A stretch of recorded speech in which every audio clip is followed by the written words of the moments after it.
জনমানবহীন তেরোকান্দা গ্রামে চলছে সুযোগ সন্ধানীদের লুটপাট ভাঙচুর। ব্রাহ্মণবাড়িয়ার সরাইল প্রতিনিধি।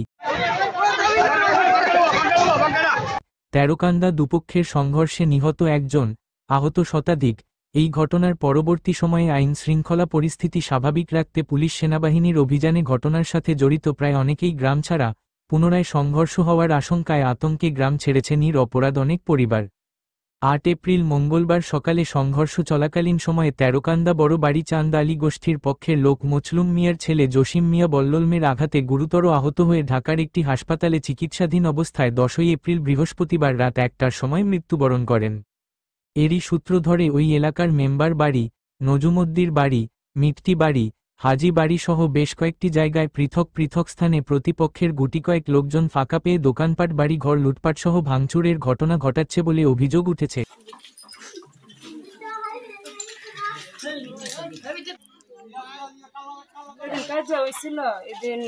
আমার বড় স্বর্ণ গয়না টাকা পয়সা যা আছে সব নিয়ে গেছে। ঘর বাড়ি দেখছেন তো আপনারা, সব কিছু নিচ্ছে গেল। তারপর আজকে যেটি আছে এটিও সুদ্ধা টুকাই। তারা কোন পক্ষের? এটা চান্দের গোষ্ঠী। চান্দের গোষ্ঠী। আপনারা কোন গোষ্ঠী? আমরা হইলো মেট্রোর বাড়ি। মেট্রোর বাড়ি।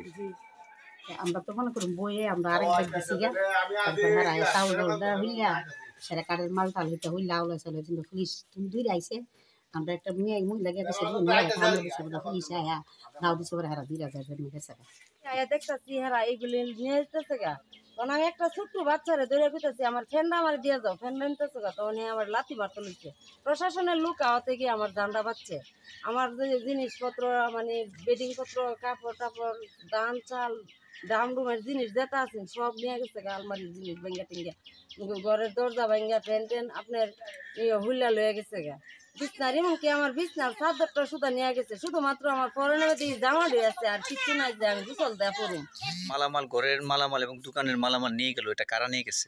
যে পক্ষে মারা রয়েছে এই পক্ষের লোকে নিচ্ছে।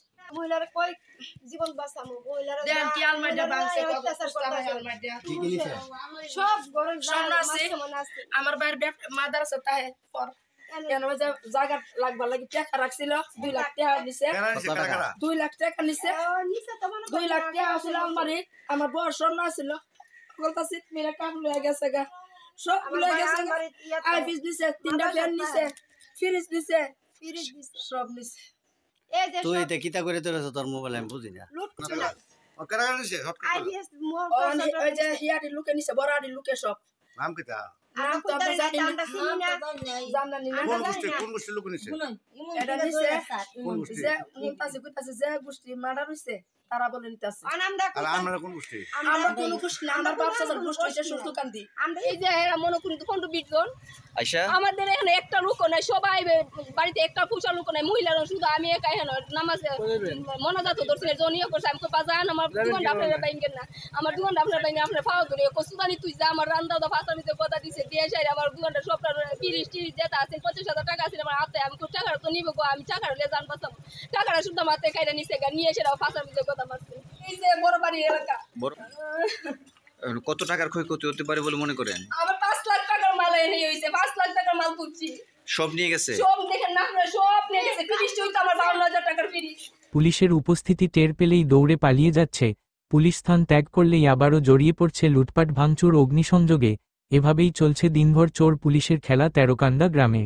রহমতালিপুর, এরপরে জমতালিপুর, তারপরে এনহুরপুর, আর হকুকের নাম জানি না। কি মালামাল নিছে একটু বলেন তো? মালামাল নিচ্ছে, দিঘা মটন নিচ্ছে, তারপরে মনে করুন সুবার টুবার নিচ্ছে, চাল টাল নিচ্ছে, একদম গম আছে গম নিচ্ছে, তারপরে অন্য মাল নিচ্ছে অনেক জাত। ইতিমধ্যেই এলাকার বিভিন্ন স্থানে সরাইল থানা পুলিশের টহল জোরদার করা হয়েছে। তবুও ফাঁকা স্থান পেলেই আইন অমান্য করে সুযোগ সন্ধানী লোকেরা লুটপাট, ভাঙচুর, অগ্নিসংযোগ করে পুলিশকে বুড়ো আঙ্গুল দেখাচ্ছে।